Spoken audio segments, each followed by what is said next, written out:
All right, so today I have a professional soccer player, Jonathan Campbell. Am I saying that correctly? Yeah, you got it. So I always wanted to ask you, are you related by any chance to the Campbell Soup Company? No, I wish. That would be very lucrative, but we don't have any relationship with it. Man. So just to give you guys some insight, so I've known Jonathan for now almost a year or so, working with him and his beard on a project. And ever since then, we've kind of stayed in touch and kind of just had a couple workouts in and talked about life, talked about how do you continue to get better each and every single day, and how do you continue to train your mind, right? Yep, and I don't know if you knew this, but I think I'm going to grow the beard back out some. So that'll be interesting. It's the whole process again. Aren't you known for the beard itself? I mean, one of your pictures, isn't that what kind of gets a lot of people to start talking with you? Yeah, I feel like it's one of those things that people gravitate towards. Like, it's an immediate talking point. People notice it. And also, it's just like a standout feature. Not many people can do it. Yeah, I definitely didn't look good with the beard that I had. So, you used to play for Chicago Fire. What was the position that you played? So I played center back for Chicago Fire for 3 years, and then just recently, this offseason, went straight to Seattle. So I've been picked up by Seattle and be moving out there on Monday. So kind of looking forward to it, and then go through preseason, come back, grab my stuff, and get the final shipment out to Seattle when I have a place. So, I think when we talked last time, I think we were just kind of talking about, like, in terms of your career and then being a professional soccer player, after your career is done, what is it that you do? But I want to transition back, first of all, into, you growing up and really, is this what you wanted to do? When I grew up, like, I did not envision professional soccer as what I was going to do. And I think, like, now the game is changing and evolving. So it's one of those things that I didn't actively go out and seek, watching professional games, but it wasn't as easy and accessible at that point. Like on TV, you're really having to probably buy that sports package specifically for soccer to watch it.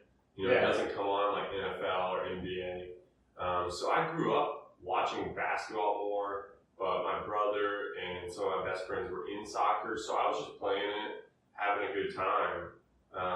But honestly, growing up, like, what I envisioned, both my parents are in the medical field, and I thought I would, go into that, try to become a doctor and go from there. So, and I ended up not even, going pre-med or anything in college. But so, it all changes. But growing up, that was kind of the vision I had in my head. So you said your brother and your friend influenced you into soccer.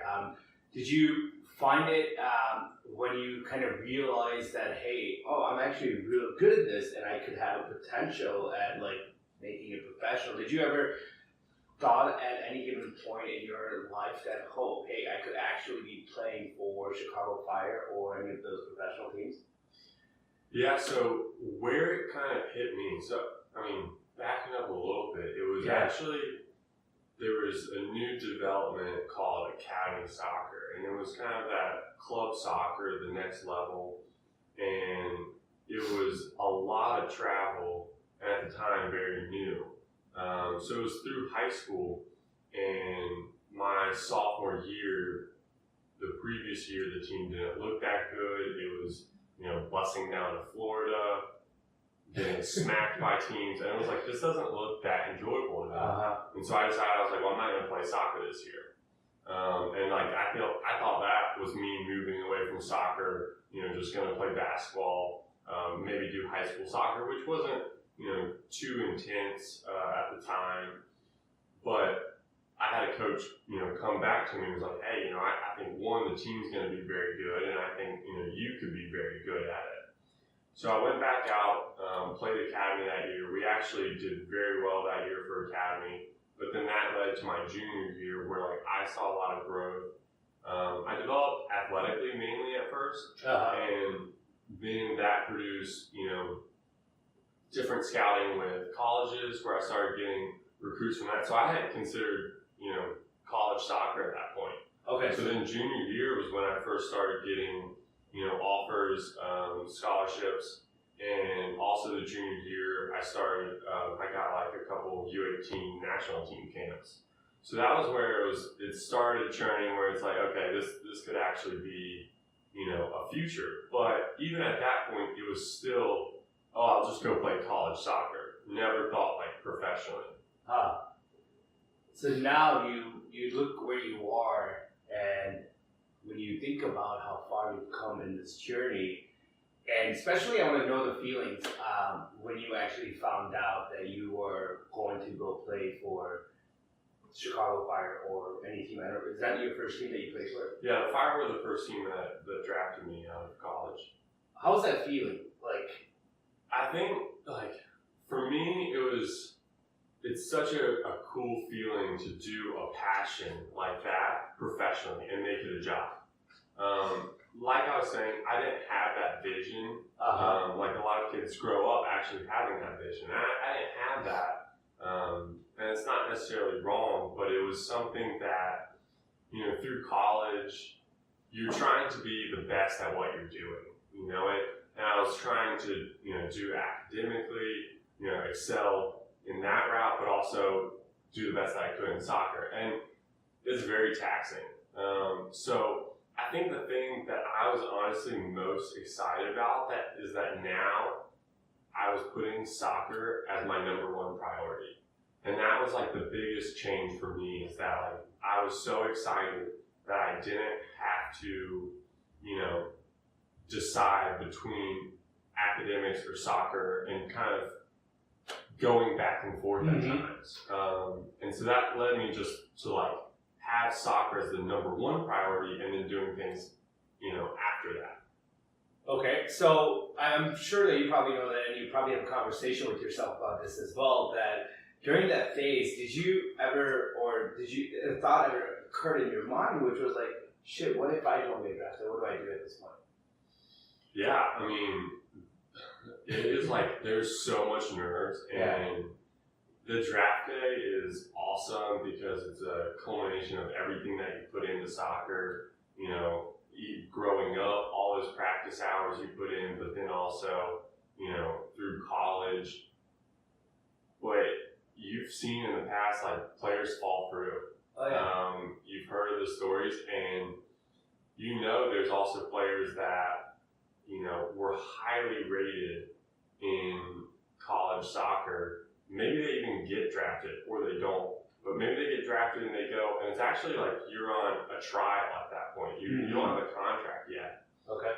And then they don't get picked up, and it's just like a month later, they're at a desk job. And it's just like mind blowing to think that it could easily go on that route, and that's why you want, that other option. But it is very scary to think like, what if my name isn't called? And honestly, I mean, I had my family there. You do get sort of an idea as they put out mock drafts and like, okay, here's where I think I could go. But I mean, you would feel pretty embarrassed if you had your family there, and it's not necessarily an embarrassment, but I just know that I would have taken it that way. Wow.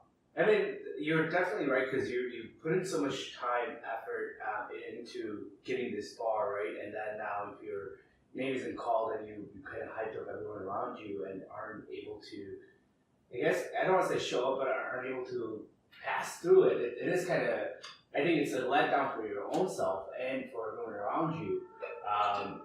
I wouldn't know that feeling because I've never personally gone through that, but I personally think that would be, demolishing your self-confidence. I think that can actually also put you in depression and a lot of other things that can happen from that. Well, I think, the hard thing is that for the people that envisioned soccer was their life and career. Yeah.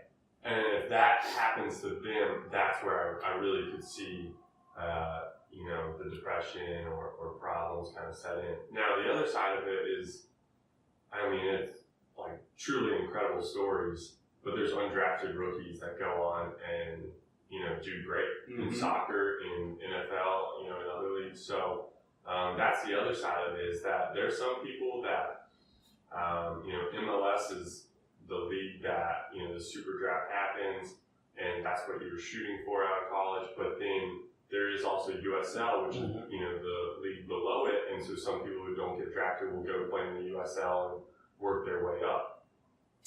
So that kind of, I want to transition from that to something else here, Jonathan. So your work ethics, obviously soccer is your number one priority, right? You've got to show up every day and put in the work for that. But a lot of people think that, that's all it is in your life, but there's so much more that is involved and around it itself. It's like, how do you actually show up for all the other things and be 100%? Yeah, and there's a lot that goes into it. And I think, when we were talking about growing up and playing, there's people that only did soccer growing up, and I was doing other things. Yeah. Like I said, trying to do very well in school and, pushing to be, the best that I could be at those things. But it's one of those things that, like, I was trying to excel in everything that I was doing. And I think, like, one that just led to having, a very, like, being self-aware with time management and staying busy. Where, like, I would be going from studying, on the bus before games, that kind of stuff, then, like, playing game practice, doing those things, and you're constantly staying busy.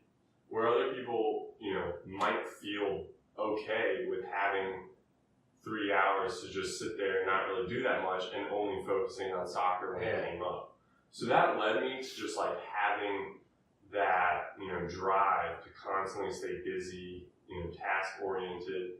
And so I think that has, the first year, I would say, was just awesome, where you're like, I no longer have to do any schoolwork. And you got to where, like, you felt perfectly good about it, but you would get back from practice, I've got my dog, I would take him to the park, and then, like, sit there and watch Netflix for a couple hours. And that first year, it's just, like, you almost need that because of what you just went through with playing a college sport and, graduating, getting a diploma. So you do kind of need that. But then after a year, you're like, okay, now I want to start picking up some hobbies. What are my interests? Then the following, like, year later, you start developing, like, okay, what else can I do? But that was the transition for me. But see, I think going back to, I think a lot of people get stuck there. Yeah. I've seen a lot of people just get comfortable in that situation. Is that once they've got to where they wanted, right? Whatever it is, right? They get so comfortable that it becomes, I'm going to go to my job, I'm going to go do this, and I'm going to come home and just chill. Yeah.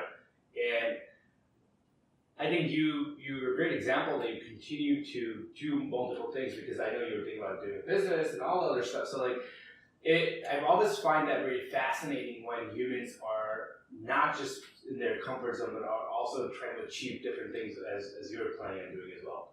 Yeah, and one, I think that it's scary that people don't see this in sports, but now, honestly, the infrastructure, the management really do try to push and tell athletes, like, look, you can do this till you're 35, 40 at best. Like, you're going to have a career after this. Yeah. And some people just don't see that, and they, like, wait until they're 35, and then they think, okay, now what? And it's too late, and it makes it very difficult to get back into it. So there's been, a couple things that, I've thought about in the past that I've, maybe wanted to do or start up, and, right now, in the last year, I thought the biggest thing for me was building up a brand. Just creating a brand of who I wanted to be. That one, I think I could, build, profit off current also it's something that I think companies look for that now. Whether I go into another sports-related company afterwards, that's something that they could look for. Like, hey, this guy knows what he's talking about. He's knowledgeable about recovery or fitness or whatever. So that was like another reason why I kind of thought that. And then the other thing that you touched on is I'm potentially looking at starting up a little company on my own, and that's just kind of putting in the hours after practice where you could sit around and watch Netflix, or you could try to build something that could be a secondary source of income and potentially grow into something much bigger afterwards. Second career, right? Like you're building the foundation already and thinking about like, okay, once I'm done with this, what am I going to do? And you're already building the foundation, which is awesome. The other thing that I wanted to ask you is your mindset. So when you're playing at a professional level, right, there's a completely different mindset. And how do you bring that to your life as well? So if you have any insight around your routine, or if you have any insight around like, what is your why and why you continue to do a lot of things that are outside your comfort zone and continue to show up all the time? Yeah, I think the biggest change for me was in high school. I never focused on my weaknesses or really trying to tackle to get better, where I knew technically I was behind on some players. And so instead of actually working on those things, I actually hid from them. Where you would kind of get away from those drills or avoid them. Where now, I'm not close to being the best in MLS right now. And it's one of those things, but it's I'm willing to work on it way more than I think other people are. And that's it's not that I'm necessarily competing towards them, but if you're going for it and you get to pay, if you're getting paid to play professionally, why not give it your all? I mean, there's no problem in failing if it doesn't work out, but that's how, when I've looked at making decisions over these last couple of years, it's my whole thought process is well, if it's deciding between soccer or something else, just go with it, go with soccer, give it your all, and if it fails and you have to go do something else afterwards, you can. But that's been kind of the change over going from taking soccer just as a hobby, a sport that I was playing with friends, to a professional, where unfortunately I think a lot of people did a lot of time practicing when they were younger, and I didn't do that. So I do feel like I lacked in that upbringing. Yeah. But now I see some of those people that have so much more skill than me, but aren't working on it anymore. And I'm like, well, who cares? I know I'm 25, but I can still get better at it. Yeah. Whether it's marginally, but I'll do it. And so, how you're talking about the mindset, the biggest thing for me is the growth mindset, where I might fail at it, but I'm not embarrassed about it. And whether I might be the worst on the team technically, I will still get out there and work on it, and not care if I fail. So what was one of the since you started playing professional soccer, or if you look back in your career at all, what was one of the most uncomfortable things that you did, and now you look back and you're like, man, you know what? If I've never done that, I wouldn't be where I'm at today. Or any of those examples that you have that you want to share? I mean, honestly, I think it goes to that point that I just talked about. It was working on my technical ability was just my weakest part. And you can easily play to your strengths and sit there and only practice your strengths. But now I feel like I'm trying to develop technically on my own as much as I can. And I'll put it out there and hold myself accountable for it. Mm-hmm. And I feel like that has honestly been the best thing for me. Just stepping out of that comfort zone, willing to acknowledge your weaknesses and try to improve on them, where you go to your coach and you're like, hey, look, I know I'm behind on this, but let's work on it. Mm-hmm. And I'm going to say 9 times out of 10, your coach is going to be like, thank you, let's do it, and they actually will probably hold you higher in their opinion for coming forward and wanting to work on something like that. Okay. So now since you're being traded Yeah. and you got a girlfriend, I wanted to talk about this topic, which I think I find very interesting. Is so, how does your relationship work in terms of you're moving on to a different city now, and you know she was back home, then she came to Chicago, and now she's going to be. How do you make this work? Because I feel like there's a lot of stress, right? There's like if you get traded tomorrow off in the mid-season, she's trying to move. How do you guys make it work? Yeah, and you know we talked about this. It's one of those things that in sports you always know this is coming. You know, like it's so rare that you could stay somewhere for a short period of time. And until you get to the point in her career professionally where she can just move wherever each time you move to a different city, then there's going to be those points where like she's going to have to stay somewhere and further her career. So we were at a point where she could move to Chicago and you know continue with getting hours for PA school. So then now she applied to PA school. She's gotten into some, and she's going to start in June. So that was one thing where like we knew it was pretty unlikely that I could be around for another 2-3 years in Chicago. Yeah. So we saw it coming, and you know, like we were saying, she can't, you know, go to a PA school and then 1 year later transfer to another one. It doesn't work like that. But it's only 2 years, and then the clinicals for the second year she might be able to do in Seattle in another place. But that's something that you know that is a big part of professional sports, and just you know you have to be understanding that the move could happen at any point. Okay. So with you going to Seattle, what are you so scared about now? Going to Seattle, I mean, so I was out there for a summer. Yeah. So I trained with their there was a summer league PDL. So I went out there and played. So honestly, like I know the area. I have some familiar coaches. I think like I'm just so eager to get there and be a part of the group. You know, like I think that's the one thing it's scary, but it's also you know you're eager and excited about it. Yeah. But I think that's just like okay, where am I gonna you know like where am I fitting in with this team? And not just like, oh, you know, am I playing 100% of the games or not, or not playing at all? It's more of just like, you know, like, who's going to be my boys? Who am I hanging out with? Like, yeah.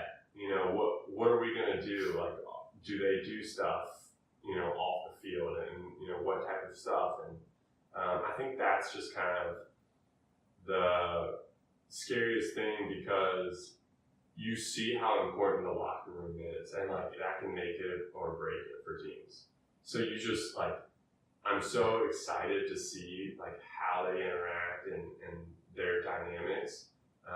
And they've had like a very good club for you know several years, and they've been able to have kind of some rough starts and turn around to the end with great seasons. So you do think that has to do something with their locker room. I mean, I believe I also know that like that's where kind of a lot of magic happens because you get to bond, you get to know each other, right? And have you ever felt, even in Chicago Fire or going to Seattle, that like there are some people that didn't want you there, and were there like any feelings like that you ever felt from somebody in the clubs? And how did you like? Do you address them directly as a direct conversation, or do you just kind of don't talk about that? I think it can be difficult sometimes because everyone is like trying to play it safe, where you don't want to openly say like I don't want to be there or like we don't want you here.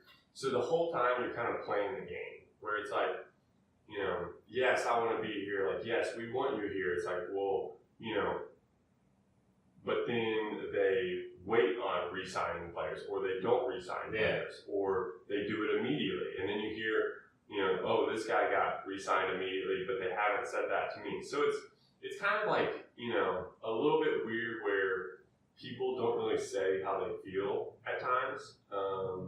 And so that part is a little bit more difficult. But I will say, for me, if, I think, I was playing a couple games and I didn't play a game, I'm very realistic, and I'll be the toughest person, and critic about my own play. But if I truly believe something or just want to know, I have no problem with going in and talking with the coach, because I'd rather be open with them, or whether it's the GM and how they view you. I have no problem with going in and talking with it, because to me, I think the open dialogue is the best way to go about it. As long as if you can stay professional and not blow up at any point.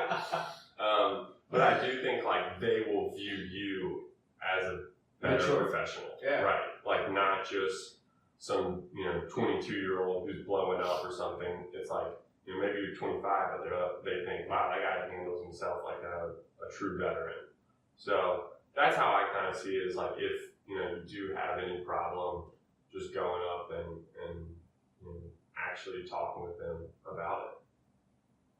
You're definitely right, because rather not talking and playing games, sometimes you do definitely want to be upfront and ask the questions, and definitely be vulnerable and say, this is how I feel. How can we make this work better?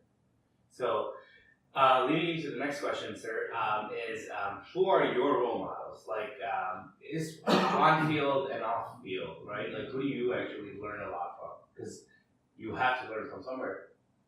Yeah, I think I know we do a lot on social media, but off of soccer wise, I think one of the funniest guys, and just it's so interesting to hear what he's done with his career is The Rock.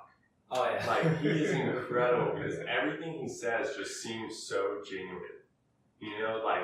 And so I think that is one of those things where how he handles himself, and what he does outside of his career acting, he's a true role model in that sense.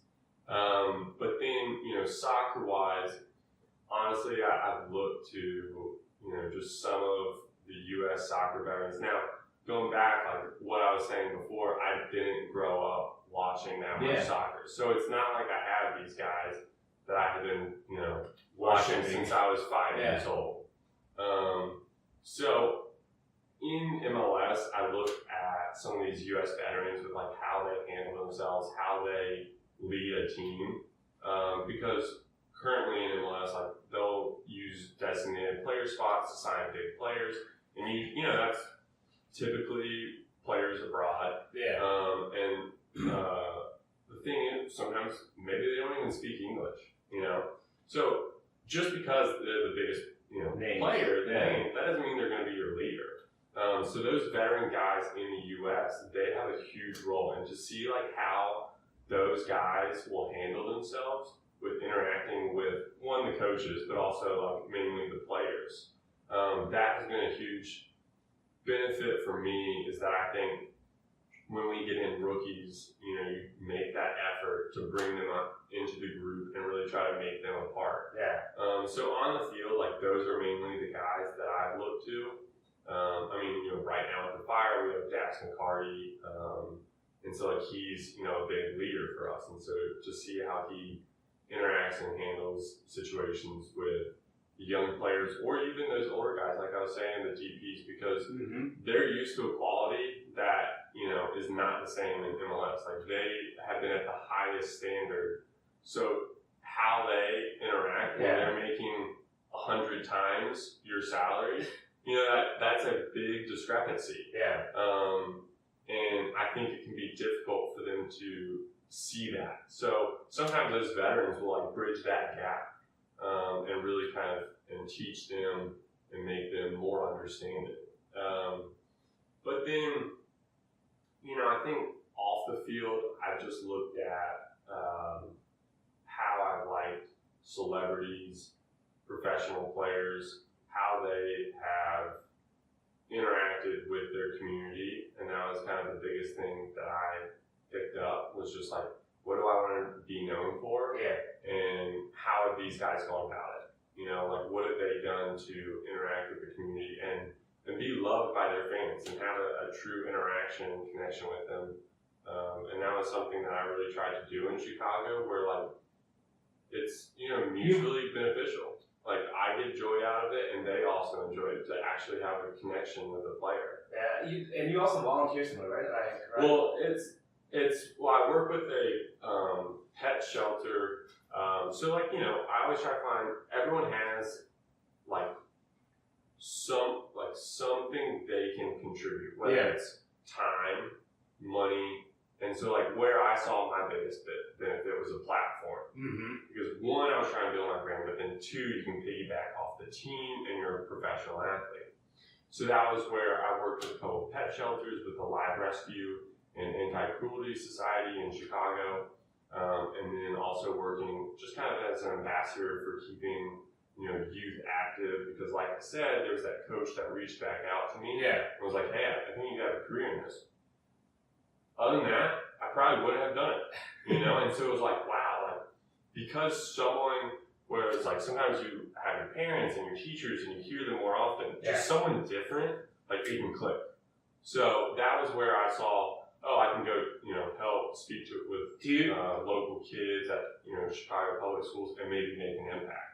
Yeah, no, that's definitely, like, I've seen you, and I think that does, when you give back to society and when you are making an impact into somebody else's life indirectly, it can really help them. And also, I think it makes us feel better as well, because it's like, dude, I'm doing something good as well. I wanted to ask you something real quick, which was about your coach. Are you still in touch with him? And do you kind of feel some way that, damn, I owe a lot to this guy? Which coach? The one that told you that, hey, I think you should actually continue to play soccer. Okay. So I mean, it's Darren Powell, and so he's with San Antonio, which is a USL team. Okay. And I mean, that was something where literally, like during this MLS offseason, we were in contact. You know, and he was, you know, seeing if I would want to play in San Antonio, and I was weighing the options. Now that is USL, but like I think he's a great coach. I strongly believe in a couple of years he can be in MLS. Wow. So that whole soccer community, it does just like all circle around, you know, and it revolves around each other. So you should never burn a bridge in soccer, because you don't know where they'll end up. That was a coach that I had before academy, kind of like 14, 15 years old. Wow. Kind of at a state level. The academy coaches that I had, which was, you know, that organization I said I went and played for, both of those coaches are now with Seattle. So do I think that had an influence? Yeah. But you should never burn a bridge. And that's where it's like, you know, if let's say I would have gotten pissed off at them and treated them unprofessionally, well, Seattle may have wanted to sign me, and they could have stepped in and be like, hey, his attitude isn't great though. Yeah, I've got a bad experience with them, let's pass. And that could be it. Yeah. You can be blackballed right there. So it's one of those things that you should never burn those bridges, and you will stay in contact. And yeah, I was still in contact with the guy that, you know, changed that for me. It's crazy, isn't it? Like, you think about like something that you've done 10 years ago and build a relationship with somebody 10 years ago. You kept on making sure that you're feeding into that relationship on and off, and it wasn't just silo. And now look where it got to you, and 10 years later, it actually got you to go play in Seattle itself. Yeah, I'm sure you have realized the same. But like I was reading up a book. It was talking about weak ties are actually what make the biggest difference. Not your strongest ties, because you are so similar to them, your best friends, that like you're gonna have the same kind of connections that they have, maybe. Yeah. So it's actually like your weak ties that you haven't really called upon. Maybe you talk to once a year, and they're willing to do a little bit of a favor for you, and that gets you your next job. And I'm sure you kind of noticed that, where it's just like you wouldn't think it. No. But there's just that one little connection where he connects you with the actual person that you know, makes a big breakthrough for you. No, I can definitely relate to that. Boss Everline, the guy who trains Kevin Hart, I had him on the show, and that connection itself led to so many different things after a year. Right. was like, holy shit, if I would have never met this One guy, little thing. I wouldn't be going in this direction today where I'm at. So And there's nothing wrong with it, but it's like, you're not hanging out with them every day. no, I Nothing wrong with it, but it's just like, you're not best friends with them. But it can be very easy for them to be like, yeah, Kyle's a good guy, like I like him.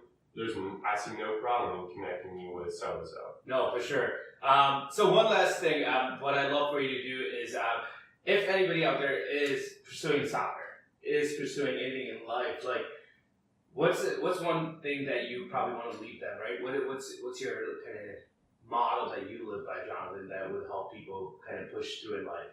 Yeah, I think this is the biggest thing that I go and talk to kids at public schools, is that when I was younger, like my weaknesses, I was afraid at working on them in front of people or just in general because I was embarrassed. And what I realized is that like everyone develops at such a different rate and in time, like at a different time in their life. So like that, just phenom kid can blow up at age 10. And maybe they hit a huge growth spurt, and the other kid at age 15 finally hits it. But that whole 5 years, they're so embarrassed because they feel behind. Yeah. So I think, and that goes back into like the growth mindset, but everyone develops at a different rate, where if you're passionate about something, like just keep working on it and keep putting in the work, and you could develop at any point, and the whole thing can change. So that was my biggest takeaway that I kind of learned from growing up and how my life kind of panned out. But that would be my biggest recommendation for people is like, if it's not happening right now for you, but you're passionate about it, keep working, because a year down the road, it can all change. No. Hey man, thanks a lot for coming on the show. Really appreciate it. But yeah, everybody, if you follow Jonathan at Jonathan Football. I switched it, Johnny Football now. Just switched it up. I was switching where I had my number was probably going to change. I was like, well, I have to cut that. And then just seeing like what's available on Twitter and Instagram. And I had some friends before being like, you should go with Johnny Football. And so it's like FUTBOL, different, but so I went with that. I love it. So there you go. You can follow Jonathan at Johnny Football on Instagram and Twitter. And then definitely do check out some of his game in Seattle if you're out there. yeah, I appreciate it. Thanks for having me on, Kevin. Thank you.